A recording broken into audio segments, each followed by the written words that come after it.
Before he became Japan's great modernizer, before his essays were printed in every home, Fukuzawa Yukichi was a boy born into quiet poverty, in a country still sealed from the world. His journey begins not with ambition, but with duty and an unshakable thirst for knowledge.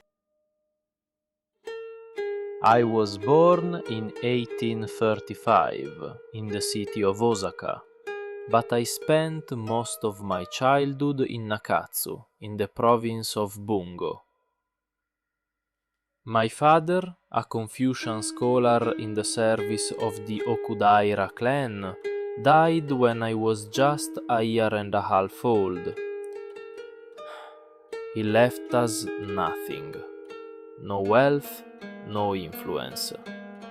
Only his ideals. Even in poverty, my mother ensured we studied. I remember her selling the very quilt she slept on so that I could afford books. My brothers and I were raised to believe that learning was the only path forward. That a samurai's honor rested not in the sword, but in the mind.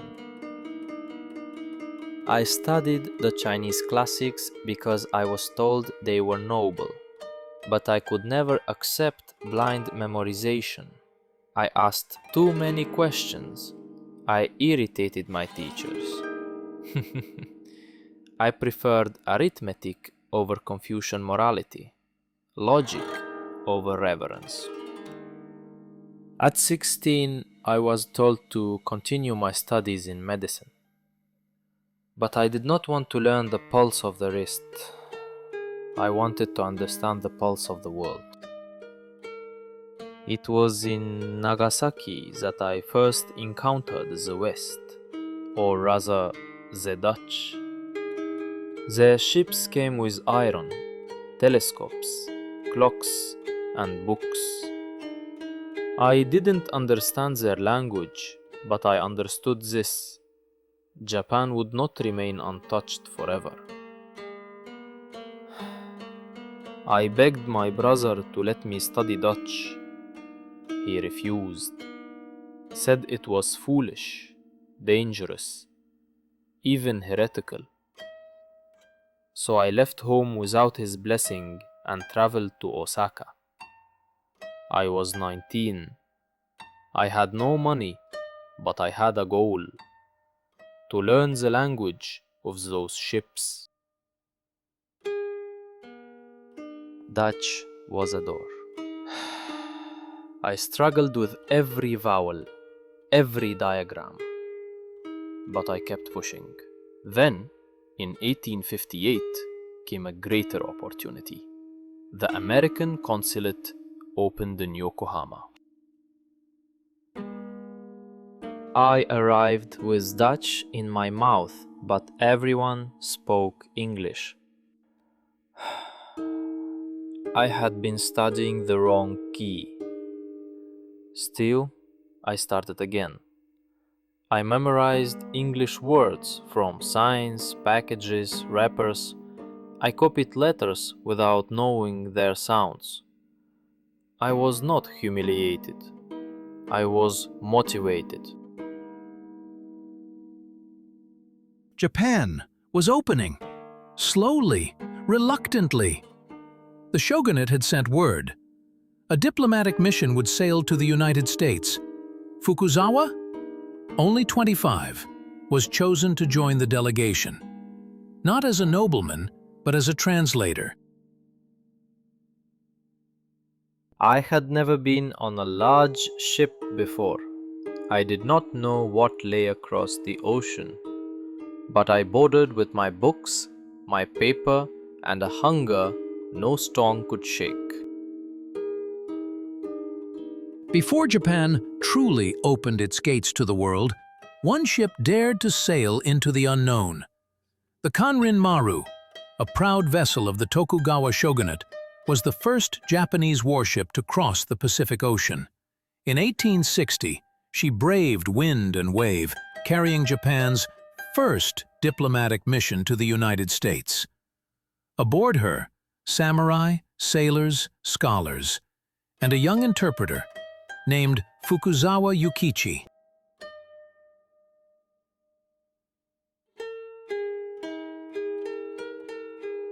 They came from across the ranks of a changing Japan. Naval officers, samurai, and interpreters, united by a single voyage aboard the Kanrin Maru. Among them stood Fukuzawa Yukichi, not a sailor, but a scholar and translator. By his side, Okada Seizo, Hida Hamagoro, Konagai Gohachiro, Hamaguchi Yoemon, and Nezu Kinjiro, men of discipline and duty, charged with escorting Japan's first embassy to America. Across the Pacific, they faced tempests, illness, and the unknown. Yet, together, they carried the nation's first steps into the modern world.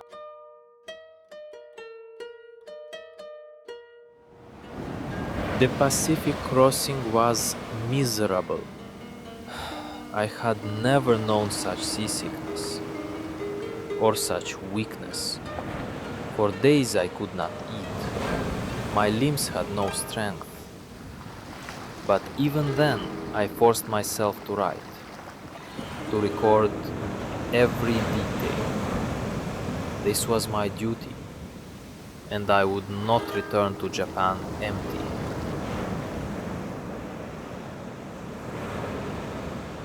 We landed in San Francisco in March of 1816. It was not like Nagasaki. It was not like anything. I saw white children riding in carriages, women walking alone without shame, shops with colored glass, gas lamps, meats hanging openly. Everything was louder, larger, and more exposed than in Japan. What struck me first was their lack of hierarchy. Even servants spoke freely to their employers. In Japan, this would be impertinence. Here, it was normal. A stable boy might speak to a merchant as if they were equals. I did not know whether to admire it or to fear it. I was served something they called steak. It was half-cooked, red in the center, and impossible to chew. I thought at first it was a mistake, that they had given me raw food. But no, this was a delicacy, a normal portion, a fine meal. Americans had abundance, but no delicacy. They ate to fill, not to savor. What shocked me most was the treatment of women. They walked freely in public. They looked men in the eye. They engaged in commerce. One woman even gave me instructions. In Japan, a man would never be corrected by a woman. Here, I was expected to thank her. I was confused, but not offended. I realized I had entered a different moral universe.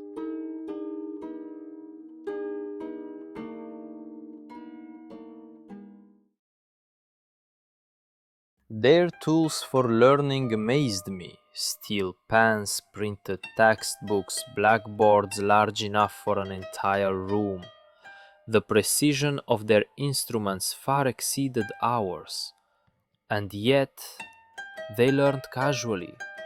No memorization of Confucian doctrine, no reverence for the ancients. They learned in order to act. We learned in order to preserve. This, I thought, was the root of their energy. Fukuzawa remained in San Francisco for several weeks, then crossed the American continent by train and riverboat, an inland journey that few Japanese had ever imagined. much less attempted. We traveled by river, by rail, by roads that stretched for miles. America was vast. It was unfinished. Yet, everywhere I looked, people behaved as though it already belonged to them. Their carriages bounced on muddy paths. Their homes were plain, even crude. But they walked with certainty. There was no shogun, no hereditary caste, only elections and ambition. In Washington, I saw the Capitol, half-built, surrounded by noise and sawdust. I asked why the center of government was not complete. They told me because it was still growing. This struck me deeply. In Japan, buildings are perfected before they are shown. In America, even their government was allowed to be unfinished. And yet, they were not ashamed. At official gatherings, there was no sense of rigid decorum. Men joked openly, even in front of superiors. They looked directly into one another's eyes. There were no layers of apology, no humble refusals. Their manners were not graceful, but they were clear. I felt awkward, not because I was insulted, but because I had nothing in my upbringing to prepare me for such informality. What surprised me more than their strength was their interest in the world. Americans were eager to learn about China, about Japan, about distant peoples. They were curious, and they had confidence in their curiosity. They believed that knowledge could be owned by anyone, that books belonged to the reader, not just the scholar.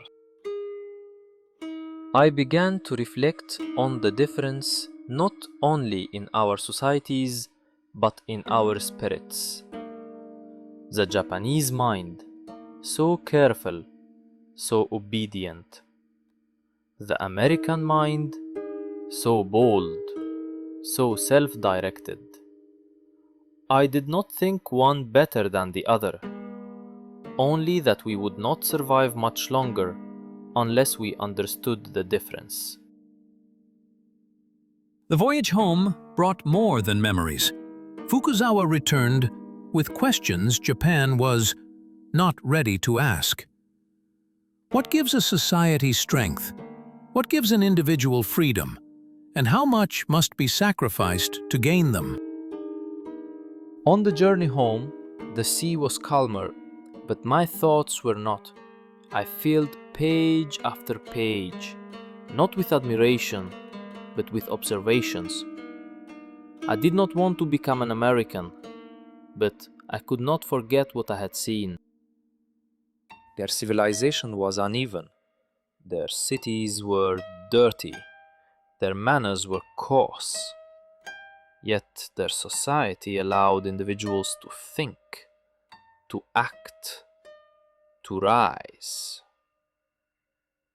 In Japan, even those with talent are smothered by custom. In America, even the foolish are encouraged to try, and sometimes they succeed. They made mistakes openly, learned publicly. Their tools were made for mass use, not beauty, but utility. Even their pens taught me something. Writing could be a tool, not just an art. It became clear to me the West was not great because it was Western. It was great because it valued action over lineage, results over ceremony. As we neared Japan, I felt both joy and burden. I loved my country, its language, its form, its restraint. But I had seen a world where children asked questions, where women held books, where ideas moved faster than permission. I knew what waited for me on shore, the old ways. But I also knew this: we could no longer afford to pretend we were alone. Upon returning, Fukuzawa did not retire or retreat. He began to write, to teach, and to challenge Japan's intellectual isolation, one essay, one lesson at a time.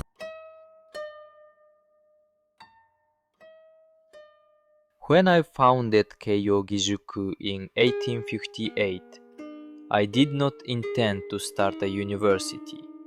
I only wanted a place where man could learn the world as it truly was. Dutch, then English, and through them, science, politics, and economics. I told my students, do not memorize blindly. Ask what purpose a thing serves. Ask whether it fits your time. I was accused of betraying tradition, of promoting Western corruption. But I was not asking Japan to become Europe. I was asking Japan to wake up. The spirit of independence, not from government, but from mental laziness. This was what I hoped to plant. I wrote because I could not teach everyone in person. I published because time was short and the world was moving fast. Heaven does not create one man above another. These were not Western words. They were words Japan needed. Not all change was wise, but change had come, and it would not be reversed. I watched as the Meiji government abolished the samurai class, reformed the tax system, and opened new schools. I advised ministers, but I never became one. I wanted to remain a man of thought, not a man of power. I lived long enough to see Japan transform. I do not claim credit, but I gave what I could: knowledge, curiosity, and a warning that any nation which neglects learning will soon be ruled by those who do not.